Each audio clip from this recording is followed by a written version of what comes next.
Assalamualaikum warahmatullahi wabarakatuh. Waalaikumsalam. Pertama-tama marilah kita panjatkan puji syukur kita kepada Allah SWT yang mana pada siang hari ini kita dikumpulkan dalam keadaan sehat. Yang kedua, saya ucapkan terima kasih pada Bapak Ibu guru yang sudah mau bekerja sama untuk acara pemaparan pemahaman budaya positif. Ini saya memberi tugas dari CJP yang tentang penyebaran pemahaman budaya positif. Nah, sekarang ini konsep budaya positif itu yang pertama itu adalah perubahan paradigma belajar, yang kemudian yang kedua disiplin positif, yang ketiga tentang nilai-nilai kebajikan, dan yang keempat kebutuhan dasar manusia, yang kelima ada motivasi perilaku manusia, dan yang keenam posisi kontrol guru, yang ketujuh keyakinan kelas, dan yang ke-8 tentang visi di SD Negeri 3 Ketandan ini adalah beriman, kemudian mandiri, kreatif, dan berkarakter.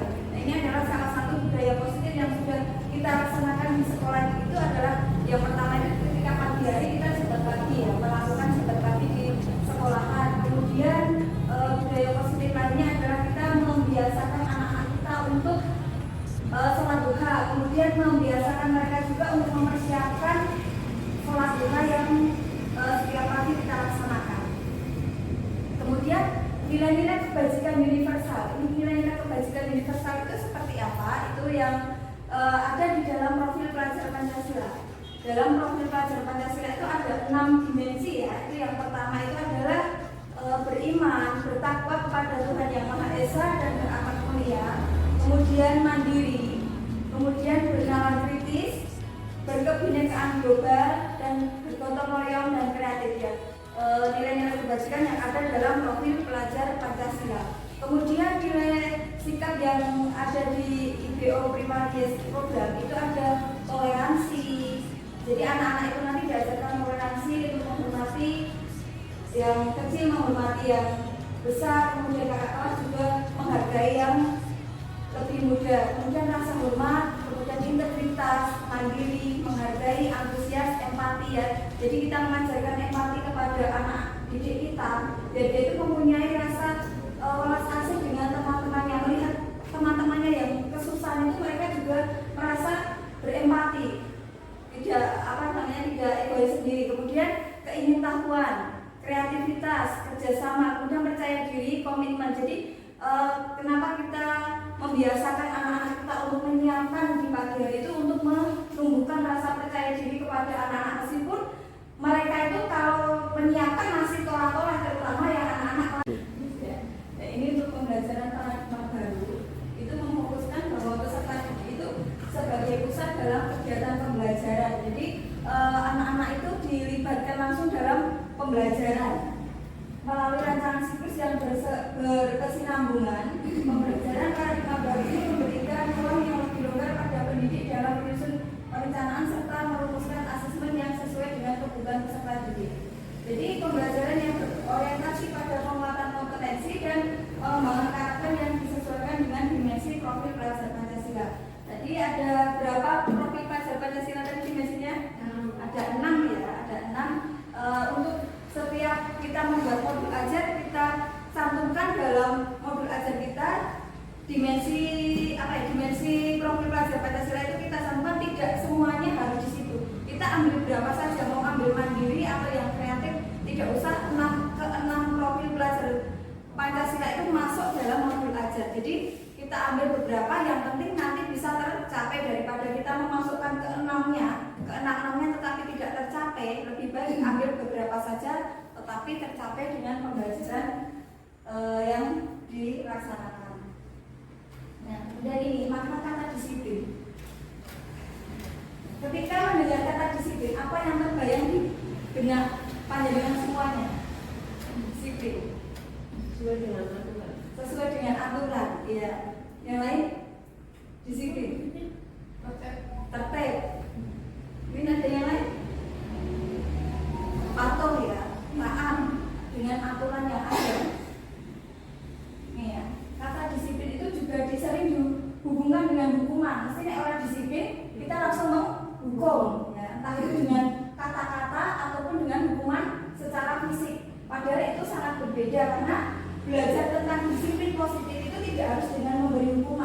Justru itu adalah salah satu alternatif yang terakhir. Kalau perlu kita tidak perlu menggunakan sebuah hukuman untuk mendisiplinkan anak.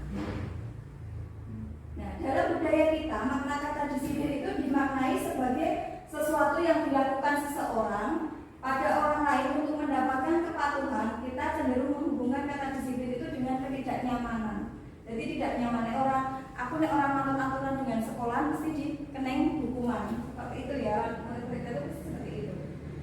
Kemudian dari Ki Hajar Dewantara itu menyatakan di mana ada kemerdekaan, disitulah harus ada disiplin yang kuat. Sesungguhnya disiplin itu bersifat self disiplin, yaitu kita sendiri yang mewajibkan kita dengan sekeras-kerasnya. Tetapi itu sama saja, sebab jika kita tidak cakap melakukan self disiplin, wajiblah penguasa lain mendisiplin diri kita, dan peraturan demikian itulah yang harus ada di dalam suasana yang merdeka. Jadi menurut merdeka, menurut Ki Hajar Dewantara itu adalah tidak hanya terlepas dari perintah, akan tetapi juga cakap buat memerintah diri sendiri. Disiplin yang dimaksud adalah disiplin diri yang memiliki motivasi internal, motivasi dalam diri kita. Penerapan disiplin positif. Sebagai pendidik, tujuan kita adalah menciptakan anak-anak yang memiliki disiplin diri sehingga mereka itu bisa berperilaku dengan mengacu pada nilai-nilai kebajikan universal. Ya, nilai-nilai kebajikan universal itu yang tadi sudah saya sampaikan di awal, bisa meliputi dari dimensi profil pelajar Pancasila dan bisa diambil dari yang terbiasa kita, menghormati dengan rasa, kemudian integritas, nah seperti itu. Kemudian pendekatan tanpa kekerasan itu kita langsung ya, bagaimana cara orang dewasa itu memberikan dampak dan pengaruh positif kepada peserta didik kita. Nah, pendekatan disiplin positif ini menitik beratkan tanpa kekerasan, kemudian memotivasi dengan merefleksi kesalahannya. Anak-anak itu terkadang kan melakukan kesalahan itu kadang ada yang tidak sengaja, kemudian mereka itu melakukan karena tidak tahu juga, misalkan berkata kasar ya, berkata kotor. Itu kadang anak-anak yang tiru-tiru senenggon YouTube dan konten-konten yang lain, tetapi mereka itu sebenarnya tidak tahu maknanya itu apa. Seperti itu. Kemudian menghargai, kemudian membangun logika dan bersifat jangka panjang ini ya. Tadi motivasi itu dibagi dua, ada motivasi secara ekstrinsik ya. Ekstrinsik itu muncul dari dorongan orang lain, ada yang mempengaruhi, ada yang menyuruh. Sekolah jangan terlambat, mengerjakan tugas ya tepat waktu, seperti itu ya. Tapi itu kan dorongan dari kita ya, bukan dari diri sendiri, bukan dari kesadaran kita. Itu paling hanya berlaku pada hanya beberapa hari, berkuih lalu menang. Memang kita harus sering mengingatkan juga, terutama anak-anak kelas 1, kelas 2 itu memang kita kudu juga. Kemudian yang kedua itu ada motivasi intrinsik, itu muncul dari dalam diri kita. Mereka anak-anak itu sudah sadar, oh aku itu tugasku sekolah itu ya itu sinau, harus belajar. Nah itu pastinya jangkanya akan berdampak jangka panjang. Ini ada 3 motivasi perilaku manusia. Nah, motivasi perilaku manusia itu berbagai, ada yang menghindari hukuman atau ketidaknyamanan tadi. Aku disiplin karena dihukum guru, seperti itu. Terus kemudian mendapatkan imbalan atau penghargaan dari orang lain. Nah, aku tak berjuara main itu piagam atau dia dapat piala dari guru, itu bisa jadi. Kemudian yang ketiga ada untuk menjadi orang yang mereka inginkan dan menghargai diri sendiri dengan nilai-nilai yang mereka percaya. Jadi itulah yang muncul dari diri sendiri. Aku ki sinau, sesuk kuwi butuhku yang mbok aku dhewe, sesuk lan untung juga aku sendiri. Seperti itu ya. Lah yang menumbuhkan kesadaran ke anak-anaknya itu yang memang butuh waktu ya, butuh proses. Ini ada 5 kebutuhan dasar manusia. Itu yang pertama itu bertahan hidup. Kemudian yang kedua itu ada kasih sayang. Yang ketiga kebebasan. Yang keempat kesenangan, dan yang kelima penguasaan bertahan hidup. Ini anak-anak itu kan terkadang kan bagaimana bisa mampu menjalani gembengan di saat seperti ini. Mereka harus mampu menjalani dengan proses yang saat ini dengan media-media seperti ini kan dia juga harus bisa mendalami, bisa menguasai seperti itu. Kemudian kasih sayang itu nanti bisa terkadang anak-anak itu kan di rumah kita nggak tahu ya kasih sayang. Kadang di sini kan kurang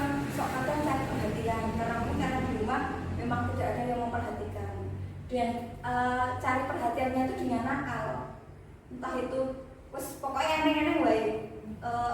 Tingkahnya itu aneh-aneh wae, ana yo sok kadang tidur di dalam kelas, enek sik jawel-jawel gurune, ada sing mereka itu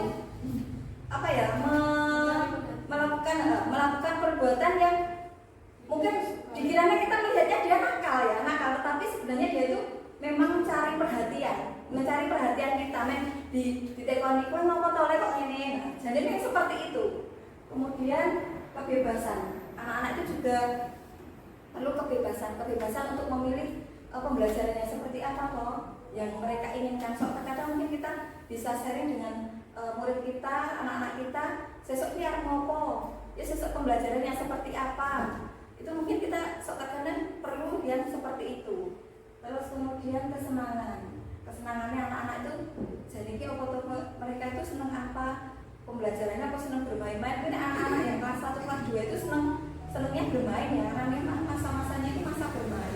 Mbak Usi kan seperti si Bagas itu kon jalan itu tidak senang banget. Terus kemudian si Raninya, saya lihat anak kelas 2 Raninya itu nek lomba mesti juara. Mbok lomba apa wae mesti nomor 1. Tetapi nek kon sinau dia susah. Nah itu dia mungkin kesenangannya ada di situ, bidangnya di situ. Berarti nanti kita kembangkan, mungkin anak ini di skill motoriknya ya bagus, diajak tarik dia kan senang ya anak itu. Kemudian penguasaan, yang kelima tentang penguasaan. Lanjut, ini keyakinan kelas.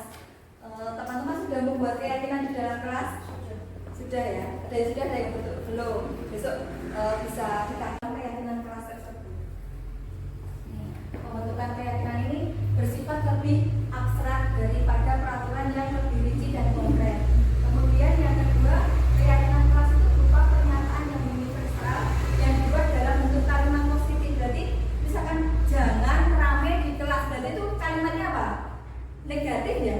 Berarti kalimat yang positif itu bagaimana? Contohnya, jadi tidak ada kata jangan, terus tidak ada kata tidak boleh. Nah, jadi misalkan ada ya, menjaga kenyamanan kelas atau menjaga ketenangan di kelas. Yang lain apa? Jadi tidak ada kata jangan, tidak boleh. Nah, itu ya. Kemudian menghormati guru, tidak ngobrol. Kalau tidak ngobrol kan berarti kan kalimat ya negatif ya. Berarti apa? Memperhatikan guru ketika menjelaskan, menghormati teman yang berpendapat ketika berdiskusi, bisa seperti itu. Kemudian yang keempat, keyakinan kelas itu merupakan sesuatu yang dapat diterapkan di lingkungan kelas. Kemudian yang kelima, pembuatan keyakinan itu melibatkan semua warga kelas melalui kegiatan curang pendapat. Jadi kita bisa melakukan dengan anak-anak itu nulis keinginannya itu di situ.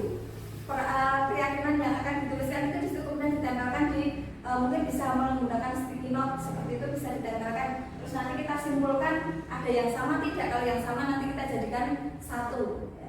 Kemudian keyakinan kelas itu ditinjau kembali dari waktu ke waktu.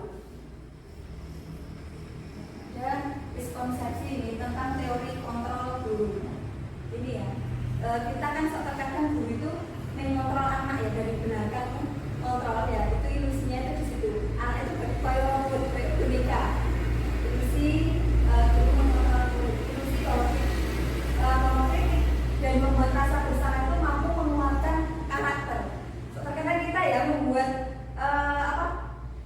anak-anak itu merasa bersalah dengan misalkan anak itu bersalah, anak itu dikasih apa ya? Kok kamu melakukan seperti ini? Nah, kemudian mereka jadi merasa bersalah ya, jadi merasa ketakutan seperti itu. Kemudian ilusi bahwa orang dewasa itu berhak memaksa, kita itu memaksa anak yang butuh manut awake dhewe. Nah itu pun kadang di rumah kan juga seperti itu ya, entah di rumah, di sekolah juga seperti itu. Kita sebagai pengontrol pada anak-anak itu tidak bisa kita kontrol, mereka yang bisa mengontrol itu kan hanya dirinya sendiri. Kemudian ilusi bahwa semua penguatan positif efektif itu efektif dan bermanfaat. Nih, ada 5 posisi kontrol guru itu, dan kita sebagai penghukum. Jadi nek salah anak-anak itu langsung dihukum, kemudian pembuat rasa bersalah, kemudian kita sebagai teman, kemudian kita juga sebagai pemantau, dan yang terakhir itu kita sebagai manajer. Ini ada. Terus kemudian pembuat rasa bersalah harus berapa kali lagi bapak atau ibu bilang topi setiap Senin dipakai, ibu kecewa dengan kamu. Jadi kan anak-anak jadi merasa bersalah. Kemudian sebagai pemantau, kalau kamu hari ini sudah melanggar peraturan sekolah, kamu tahu kan konsekuensinya. Senin depan ibu tahu kamu sudah pakai topi, berarti mantu sesok Senin ini nganggo topi apa ora.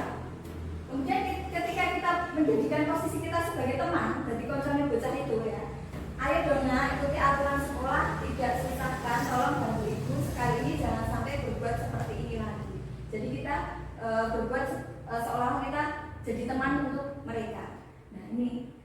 Kemudian yang terakhir itu sebagai manajer.